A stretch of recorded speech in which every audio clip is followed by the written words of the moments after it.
ലോക ഫുട്ബോളിന്റെ ആവേശം അതിന്റെ പൂർണ്ണതയിലെത്തിക്കുന്ന വേൾഡ് കപ്പിന് ഇനി മണിക്കൂറുകൾ മാത്രം ബാക്കി നിൽക്കെ ഫുട്ബോൾ ആരാധകരെല്ലാവരും ഒരുപോലെ ആവേശത്തോടെ കാത്തിരിക്കുകയാണ്.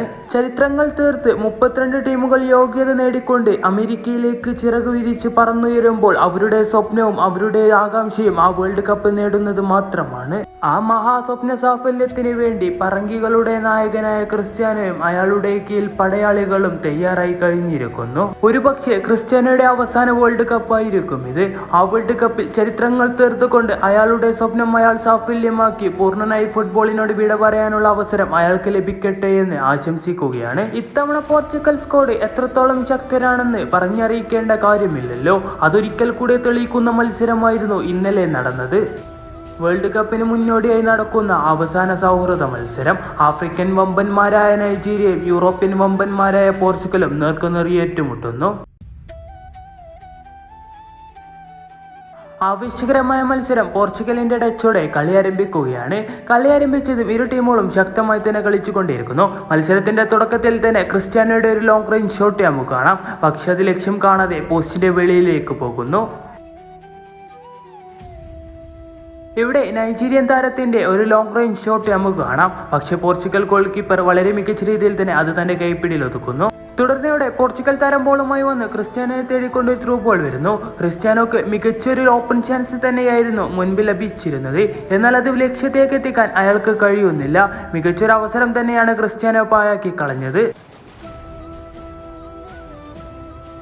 മത്സരത്തിന്റെ 22-ാം മിനിറ്റിൽ പോർച്ചുഗലിന്റെ വളരെ മനോഹരമായ ഒരു മുന്നേറ്റം കാണാം. അത് നേരെ എത്തുന്നതാണെങ്കിലോ പെഡ്രോ നെറ്റോയിലേക്ക്. അയാൾ മികച്ച രീതിയിൽ തന്നെ അത് ലക്ഷ്യത്തേക്ക് എത്തിച്ചുകൊണ്ട് പോർച്ചുഗലിന് വേണ്ടി ആ മത്സരത്തിലെ ആദ്യ ഗോൾ നേടുന്നു. പോർച്ചുഗൽ അങ്ങനെ മത്സരത്തിൽ ലീഡ് ഉയർത്തിക്കൊണ്ട് ഒരു ഗോളിന് മുൻപോട്ട് കുതിക്കുകയാണ്.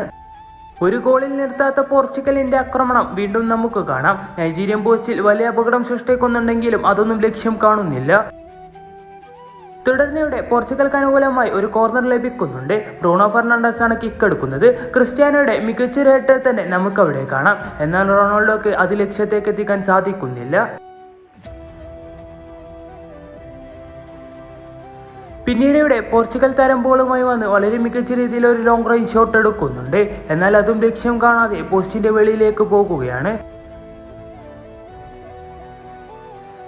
മറുഭാഗത്ത് നൈജീരിയയുടെ മികച്ചൊരു മുന്നേറ്റം കാണാം. നൈജീരിയ പോർച്ചുഗൽ പോസ്റ്റിൽ വലിയ അപകടം സൃഷ്ടിച്ച് ഒടുവിൽ അത് അക്കോറ ആഡംസ് ലക്ഷ്യത്തേക്ക് എത്തിക്കുന്നു. അത് പോർച്ചുഗൽ ആരാധകരെ നിരാശപ്പെടുത്തിക്കൊണ്ട് നൈജീരിയൻ ആരാധകരെ രോമാഞ്ചപ്പെടുത്തിക്കൊണ്ട് മത്സരത്തിന്റെ 37-ാം മിനിറ്റിൽ നൈജീരിയ ലക്ഷ്യം കണ്ടിരിക്കുകയാണ്. അങ്ങനെ ആവേശകരമായ ഫ്രണ്ട്ലി മത്സരം സമനിലയിൽ 1-1 എന്ന സ്കോറിൽ വീണ്ടും മുൻപോട്ട് കുതിക്കുന്നു. തുടർന്ന് ഇവിടെ വീണ്ടും ക്രിസ്ത്യാനോ റൊണാൾഡോയെ തേടിക്കൊണ്ട് ബ്രൂണോ ഫെർണാണ്ടസിന്റെ മികച്ചൊരു ക്രോസ് വരുന്നുണ്ട്. എന്നാൽ അതും ലക്ഷ്യത്തേക്ക് എത്തിക്കാൻ ക്രിസ്ത്യാനോക്ക് കഴിയുന്നില്ല. രണ്ടാം പകുതിയുടെ തുടക്കത്തിൽ ജാവോ ഫെലിക്സിന്റെ മികച്ചൊരു ലോങ് റേഞ്ച് ഷോട്ട് നമുക്ക് കാണാം. എന്നാൽ നൈജീരിയൻ ഗോൾ കീപ്പർ വളരെ മികച്ച രീതിയിൽ തന്നെ അത് തടുത്തകറ്റുകയാണ്. അത് കഴിഞ്ഞ് തൊട്ടപ്പുറത്തെ നിമിഷത്തിൽ തന്നെ ജാവോ ഫെലിക്സിന്റെ മറ്റൊരു മികച്ച ലോങ് റേഞ്ച് ഷോട്ട് കാണാം. പോസ്റ്റിൽ തട്ടി ഗോൾ ലൈൻ തട്ടിക്കൊണ്ട് അത് ലക്ഷ്യം കാണാതെ വരുന്നു. അത് മികച്ചൊരു മുന്നേറ്റം തന്നെയായിരുന്നു ജാവോ ഫെലിക്സിലൂടെ നാം കണ്ടത്. മത്സരത്തിലേക്ക് ഇറങ്ങി അയാൾ തന്റെ വീര്യം ഒറ്റ നിമിഷം കൊണ്ട് തന്നെ തെളിയിക്കുകയായിരുന്നു. ഒരിക്കൽ കൂടെ ക്രിസ്ത്യാനോയെ തേടിക്കൊണ്ട് ഒരു സുവർണാവസരം ലഭിക്കുന്നുണ്ട്. എങ്കിലും അതും ലക്ഷ്യത്തേക്ക് എത്തിക്കാൻ ക്രിസ്ത്യാനോക്ക് കഴിയുന്നില്ല.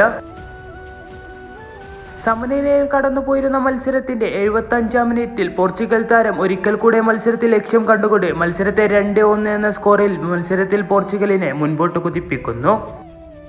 ഒടുക്കം ആവേശകരമായ മത്സരം അവസാനിക്കുമ്പോൾ മത്സരത്തിൽ 2-1 എന്ന സ്കോറിൽ വിജയിക്കുന്നത് പോർച്ചുഗൽ തന്നെയാണ്. മികച്ച പ്രകടനം തന്നെയായിരുന്നു മത്സരത്തിനുടനീളം പോർച്ചുഗൽ താരങ്ങൾ കാഴ്ചവെച്ചുകൊണ്ടേയിരുന്നത്. 2026 വേൾഡ് കപ്പിൽ ചരിത്രം തീർക്കാൻ തന്നെയാണ് പോർച്ചുഗൽ ബൂട്ടുകെട്ടി ഇറങ്ങുന്നത്. മത്സരശേഷം ഒരുപാട് വിമർശനങ്ങളായിരുന്നു ക്രിസ്ത്യാനോ റൊണാൾഡോയെ തേടിക്കൊണ്ട് വന്നിരുന്നത്. മത്സരത്തിനുടനീളം ക്രിസ്ത്യാനോയ്ക്ക് ഒരുപാട് സുവർണ അവസരങ്ങൾ ലഭിച്ചിരുന്നു. എന്നാൽ അതൊന്നും ലക്ഷ്യത്തേക്ക് എത്തിക്കാൻ ക്രിസ്ത്യാനോക്ക് കഴിഞ്ഞിരുന്നില്ല. അതിനെ ചൊല്ലി വിമർശകരെല്ലാവരും ക്രിസ്ത്യാനോയെ ഒരുപാട് വിമർശിച്ചു കൊണ്ടേയിരുന്നു. ക്രിസ്ത്യാനോ റൊണാൾഡോ ഇല്ലായിരുന്നുവെങ്കിൽ പോർച്ചുഗൽ വേൾഡ് കപ്പ് നേടുമെന്ന് വരെ. അത് പോർച്ചുഗൽ ഇന്ന് യൂറോപ്പിലെ പല ടീമുകളും പോർച്ചുഗലിനെ ഭയക്കുന്നുണ്ടെങ്കിൽ അതിനൊറ്റ കാരണമേ ഉള്ളൂ, അത് അയാൾ തന്നെയാണ്. മറ്റു രാജ്യ ടീമുകൾ ആരാധകർക്ക് അവരുടെ ഇതിഹാസങ്ങളെക്കുറിച്ചും അവരുടെ ചരിത്രങ്ങളെക്കുറിച്ചും പറയാനുണ്ടാകും. എന്നാൽ പോർച്ചുഗൽക്കാർക്ക് ഒരു ചരിത്രമേ ഉള്ളൂ. അത് അയാളുടെ പേര് മാത്രമാണ്, ക്രിസ്ത്യാനോ റൊണാൾഡോ. ഒരു കാലത്ത് അയാളുടെ കാലിൽ പന്ത് ലഭിക്കുമ്പോൾ യൂറോപ്പിലെ ഏത് വമ്പൻ ഡിഫൻഡർമാരും ഒന്ന് വിറക്കുമായിരുന്നു. ഇന്ന് ചെറിയ അവസരങ്ങൾ ലഭിച്ച് അത് ലക്ഷ്യത്തേക്ക് എത്തിക്കാൻ കഴിയാത്തതിന്റെ പേരിൽ അയാളെ വിമർശിക്കുന്നവർ ഒന്നോർക്കുക. ഒരു കാലത്ത് ആ കാലിൽ നിന്നും പിറന്ന ഗോളുകൾ ഇന്നും എങ്ങനെ സംഭവിച്ചു എന്ന് ഫുട്ബോൾ ലോകത്തിന് പോലും അറിയില്ല. ആ കാലിൽ നിന്നും ഇന്നും ലോക ഫുട്ബോളിൽ ആർക്കും റീക്രിയേറ്റ് പോലും ചെയ്യാൻ കഴിയാത്ത വിധം അത്ഭുത ഗോളുകൾ പിറന്നിരുന്നു എന്ന്. വേണ്ടുവോളം നിങ്ങൾക്ക് അയാളെ വിമർശിച്ചു കൊണ്ടേയിരിക്കാം. എങ്കിലും ഒന്നു മാത്രം ഓർക്കുക, അയാളെ എത്രത്തോളം തളർത്താൻ നോക്കിയാലും ഒരിക്കലും തളരാത്ത ഭാവമാണ് അയാൾക്കുള്ളത്. 2026 വേൾഡ് കപ്പിൽ മുന്നിൽ നിന്ന് പോർച്ചുഗലിനെ നയിക്കാൻ അയാൾ തന്നെയുണ്ടാകും.